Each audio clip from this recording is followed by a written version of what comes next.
Subhanallah walhamdulillah la ilaha illallah Allahu akbar।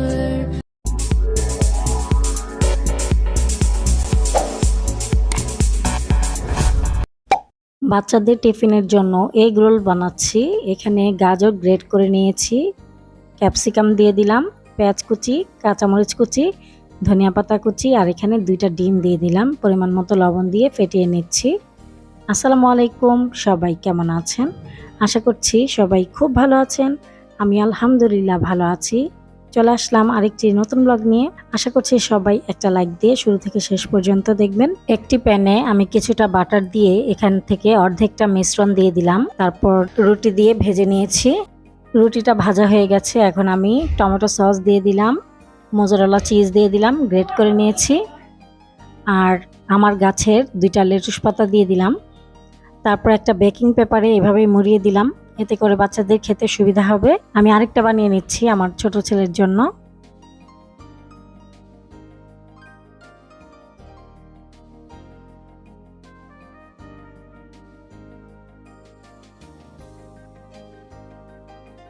এই তো আমার বাচ্চাদের টিফিন বক্স রেডি।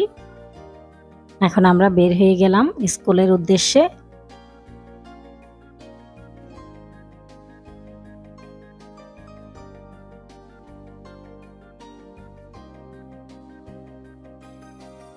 আজকে তাড়াতাড়ি রিক্সা পেয়ে গেলাম।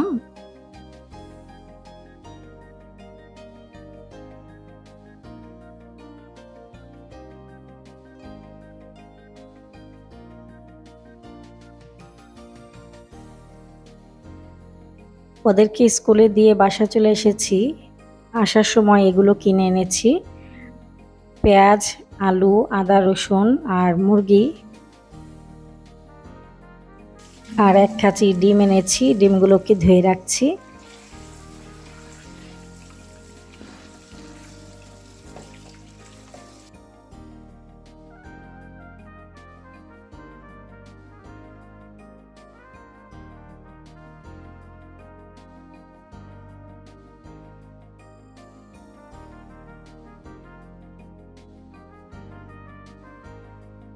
সবকিছু গুছিয়ে রেখে দিয়েছি। এখন আমার নাস্তা করে নিচ্ছি।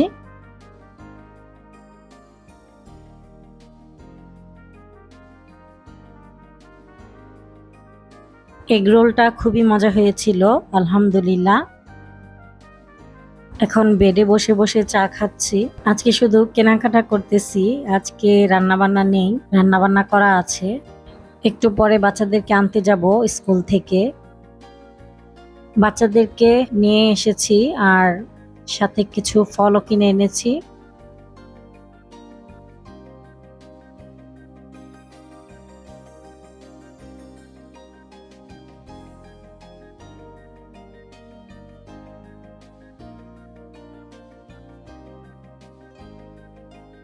আরেকটা ট্যাং এনেছি অরেঞ্জ ফ্লেভারের।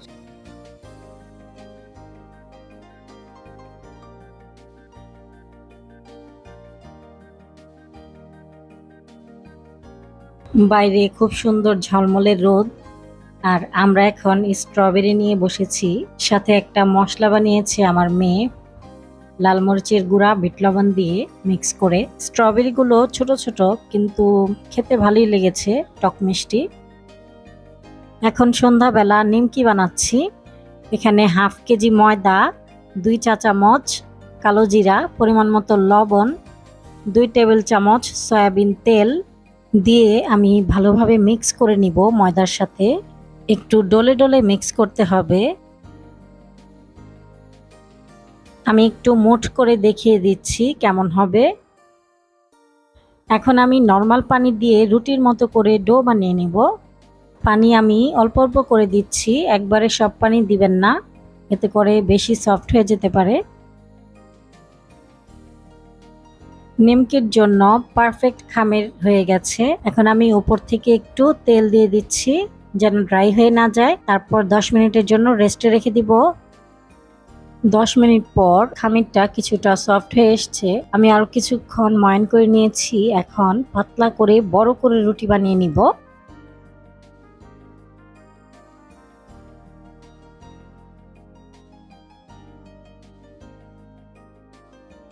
বড় করে রুটি বানানো হয়ে গেছে। এখন আমি একটা ছুরির সাহায্যে কেটে নিচ্ছি। আমি এভাবে লম্বা লম্বা করে কাটছি। যার যেভাবে মন চায় সেভাবেই কেটে নিতে পারেন।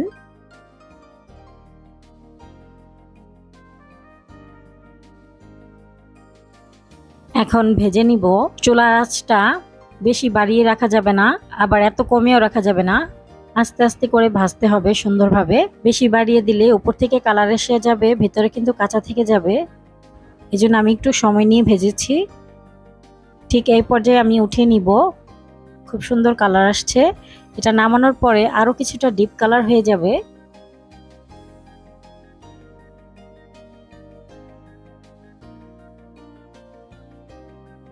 এভাবে আমি সবগুলো নিমকি ভেজে নিব।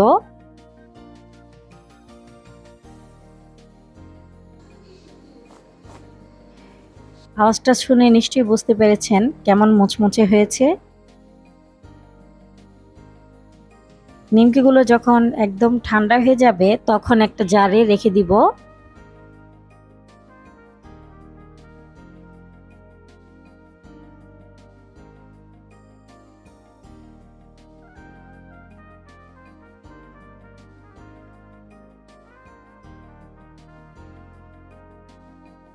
পেঁয়াজ বেরেস্তা করেছি, এগুলোকেও একটা জারে রেখে দিব, ঠান্ডা হয়ে গেছে।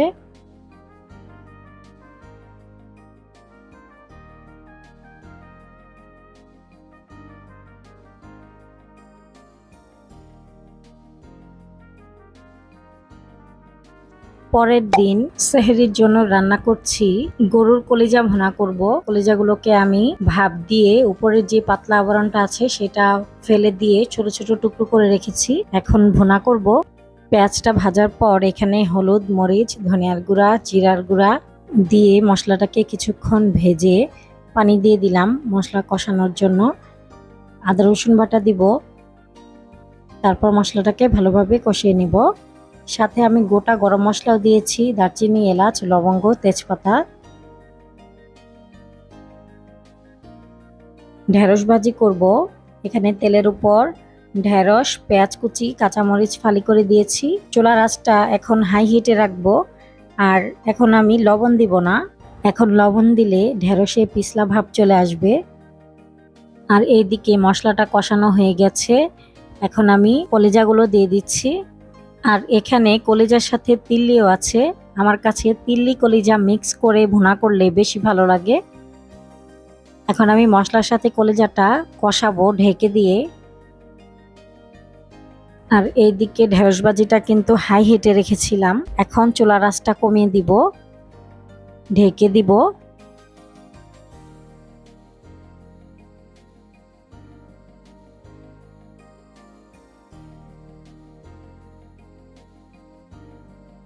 কলিজাটা কষানো হয়ে গেছে, এখন আমি পানি দিয়ে দিচ্ছি।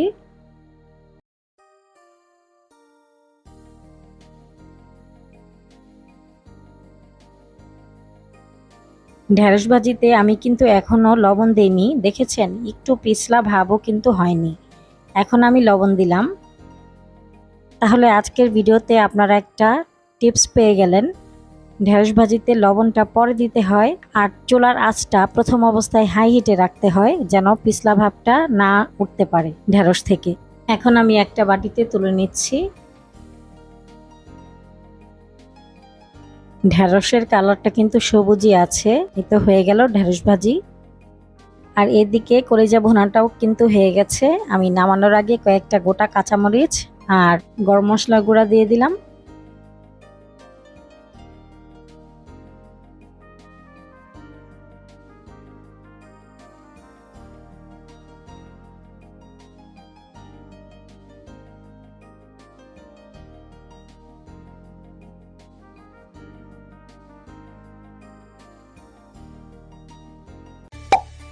সেহরির সময় বাচ্চারা সবাই উঠেছে রোজা রাখার জন্য।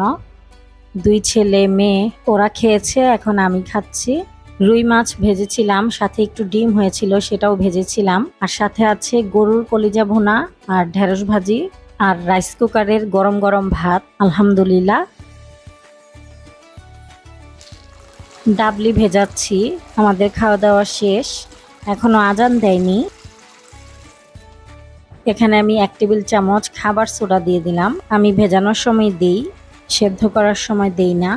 আর ছোলা বুট ভেজাচ্ছি। ডাল এখন ভেজাবো না, খেসারির ডাল আর মসুরির ডাল একসাথে আমি সকালবেলা ভেজাবো। বারান্দায় আসলাম আজান শোনার জন্য, আর এদিকে আমার 2টা বাবাও আসছে আমার সাথে। আমি বলতেছি, তোমরা কি রোজা রাখতে পারবে? তুমি কি রোজা রাখতে পারবে? ইনশাল্লাহ। তুমি পারবে? ইনশাল্লাহ। আচ্ছা, দেখা যাক।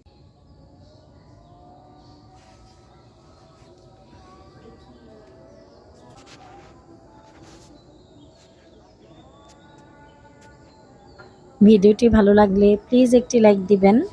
আজকের মতো ভিডিওটি এ পর্যন্তই। আবার চলে আসব নতুন একটি ব্লগ নিয়ে। সে পর্যন্ত সবাই ভালো থাকবেন, সুস্থ থাকবেন। আল্লাহ হাফেজ।